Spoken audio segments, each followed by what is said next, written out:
Hi guys! Welcome to my YouTube channel po. Kung bago ka pa lang po sa aking channel, please do not forget to subscribe, like, and share para po lagi po kayong updated sa ating mga videos. Ngayon ang pag-uusapan po natin guys ay tungkol po sa problema po ng ilang mga SSS members po natin na wala pong date of coverage. Take note po, kung wala po tayong date of coverage, ibig sabihin po nito, ang mga benepisyo po na binibigay ni SSS ay hindi po natin makukuha.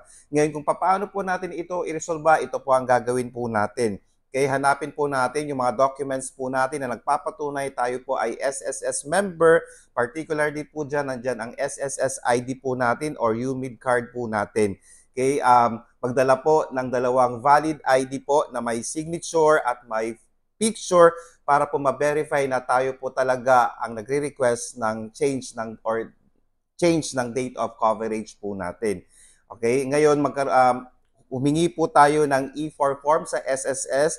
Siguraduhin lang po natin na tayo po ay sasagot accurately. Okay? Accurate po ang information na ilalagay po natin sa ating E4 form na makukuha po natin sa SSS or pwede naman po nating i-download sa internet po. Ayan guys. Ngayon, fill out po yon, photocopy po ng UMID ID po. Kung kinakailangan po magdala ng employment contract, magdala po kayo ng photocopy or payslip po, photocopy ng payslip or pwede po kayong humingi sa inyong finance department ng kopya ng inyong payslip para po dalhin ito sa SSS para po ma-verify na kayo po ay employed sa particular company po na pinag-uusapan po natin.